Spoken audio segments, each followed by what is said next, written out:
So let's move to the issue of Palestine and also India's position in relation to Palestine. India gained its independence from Britain in 1947, and then the Nakba, the catastrophe, as the Palestinians put it, which is the dispossession of thousands of Palestinians and uprooting them from their ancestral land, happens in 1948. And both of these people, the Palestinians and the Indians, were fighting British colonialism for decades.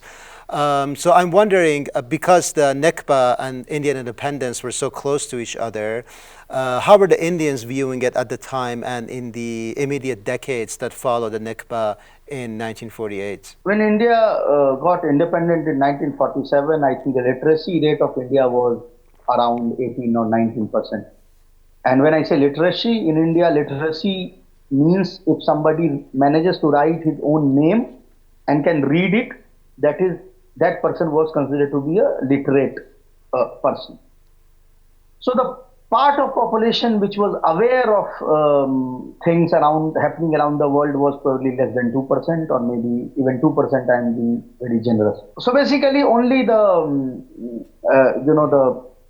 economic elites, the educated elites, and some part of landed gentry who had the feudal section of the society who were interested in international affairs, international views, were aware of it. As far as the Hindu population is concerned, of course, among the Muslim population there was a lot of awareness because a lot of Muslim leaders in India talked about the Nakba. They were votaries of Palestine. Even Mahatma Gandhi was a big supporter of the Palestinian struggle, and so were most of the people in the Congress party.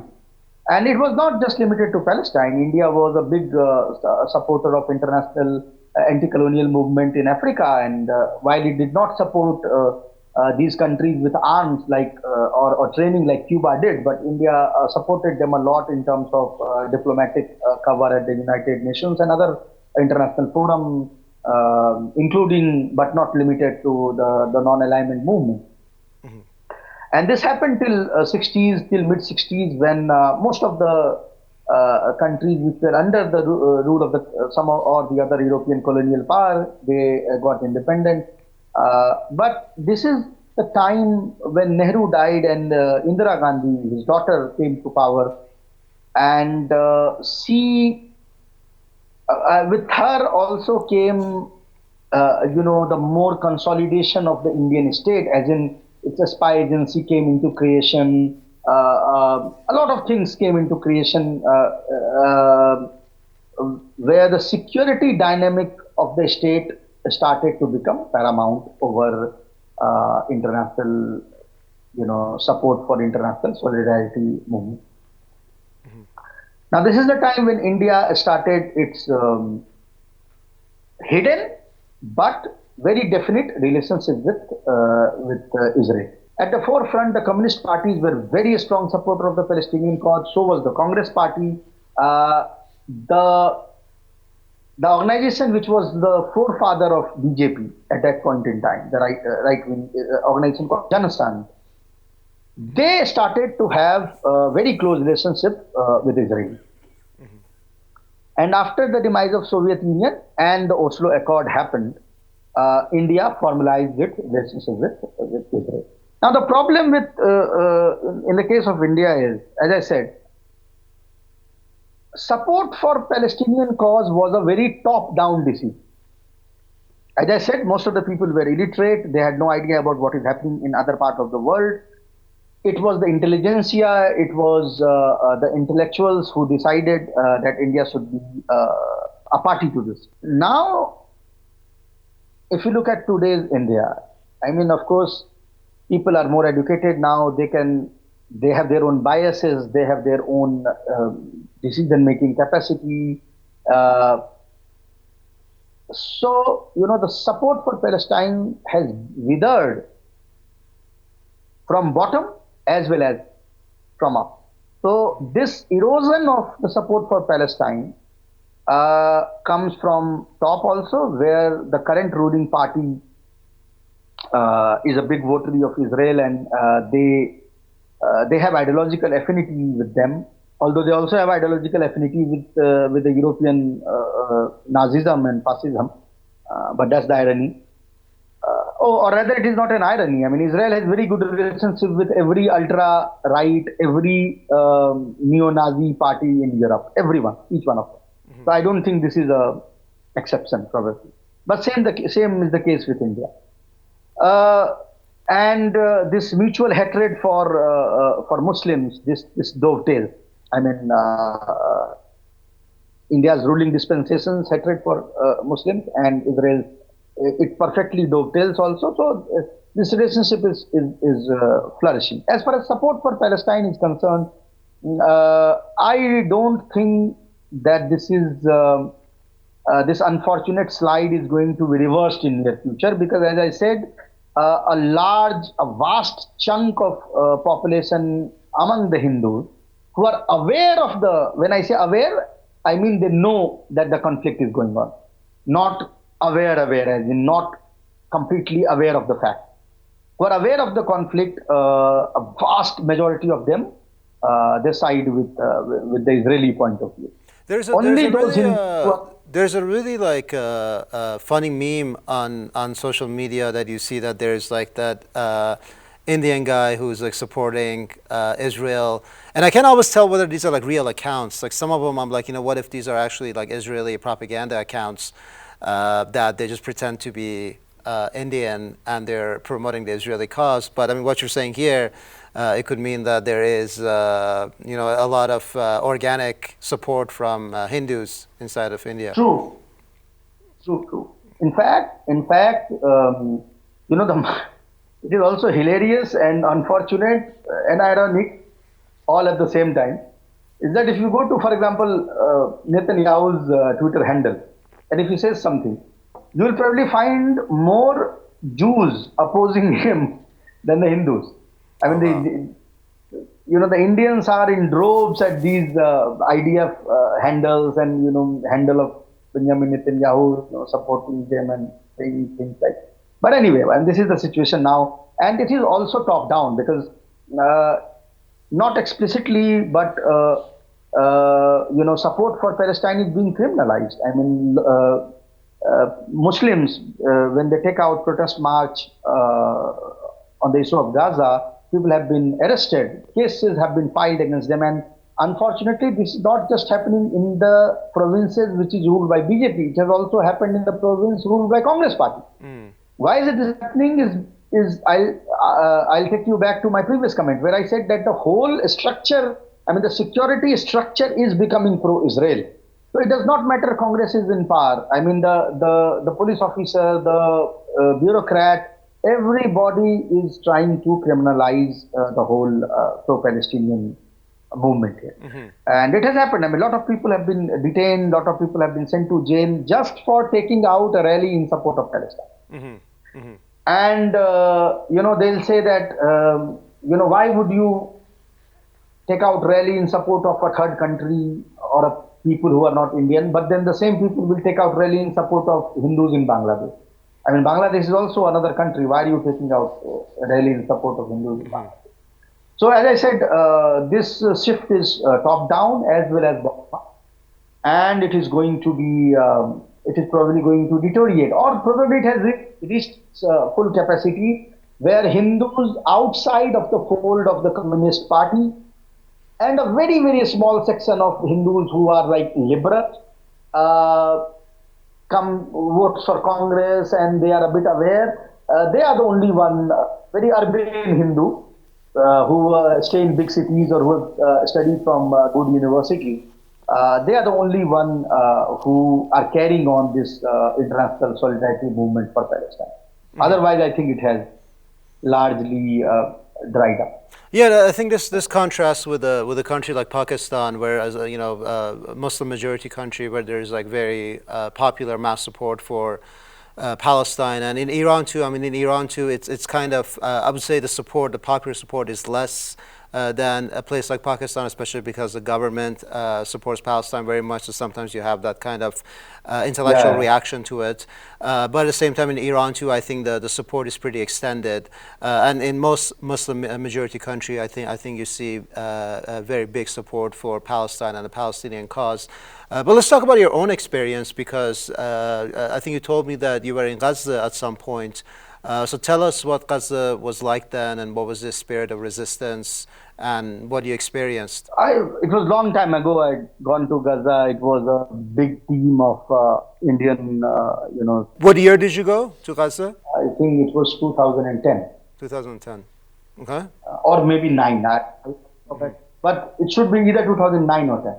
So there was this huge convey of, professors, intellectuals, activists, journalists, and they have gone to Gaza and with a lot of aid, and they have donated a lot of aid, including generators and ambulances and things like these, and you could see that this place was like a open prison even then. I mean, siege of Gaza has already started, because it started in 2000 and late 2005, early 2006. So by the time we were there, it was already in full force, and you could see that it was an open prison where now the things have come out, of course, but at that point in time also you would realize that Israel has this, they used to control the calorie of consumption of Gaza, as in they used to divide the amount of food they would allow inside, and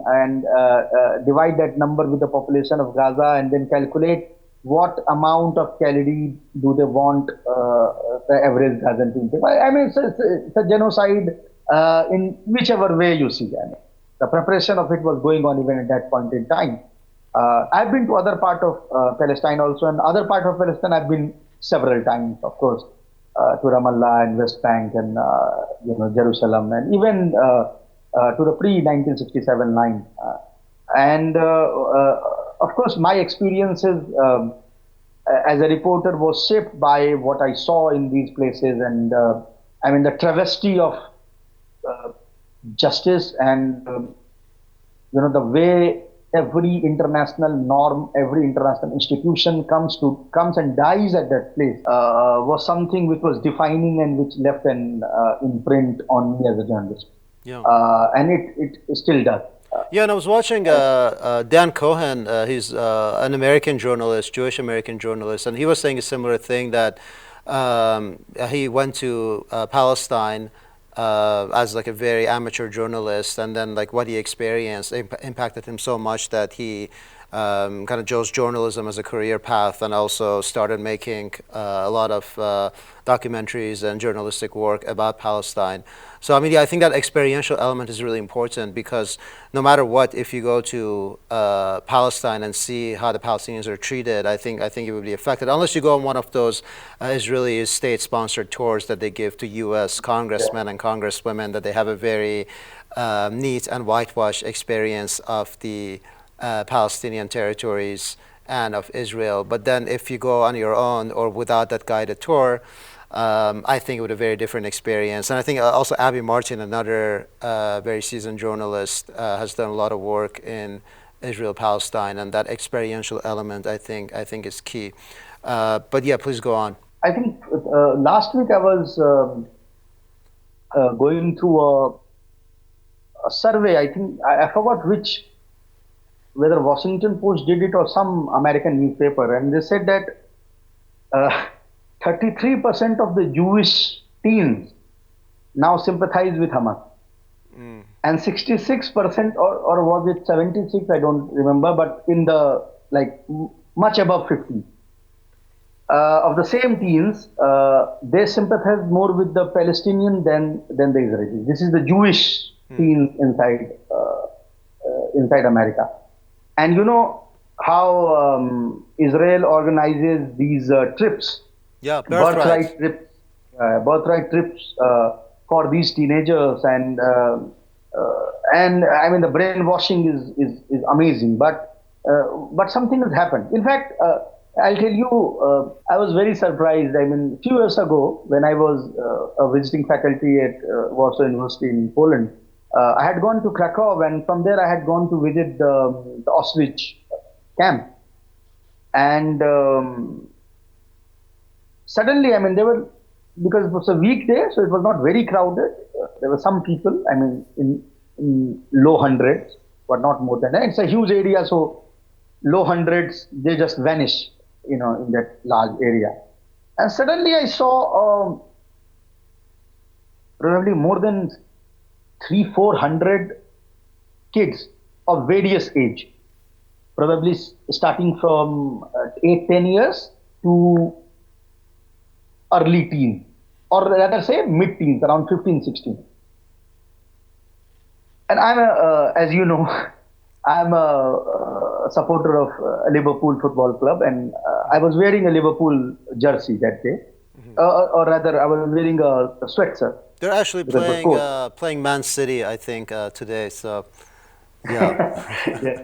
we're gonna miss it. So I saw these 400 kids all wearing Liverpool jersey being carried in a bus to Auschwitz camp and taught about what has happened. And I realized, why would a football club and why would the kids playing football would be bused to Auschwitz and told about what happened? I mean, I can understand you talk about denazification and sensitizing them to what happened in Europe and everything, but the whole, how to say, the formal nature of it, the industrial nature of it, made me realize that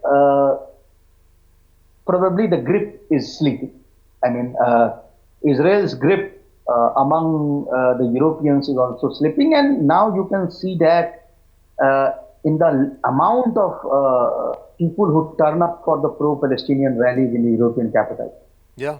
I assume that sooner or later this is going to happen in America too, because a vast majority of Democrat voters, at least, are no more sympathizing with Israel. Yeah, and I mean, I experienced this. I was at University of Chicago, for a conference in May, and they had the student encampments. And just up until a couple of years ago, like a lot of, maybe the majority of protesters would be like Arabs and Muslims, but now it was a very like multi-demographic encampment from like all kinds of races and nationalities and religions. They were all participating.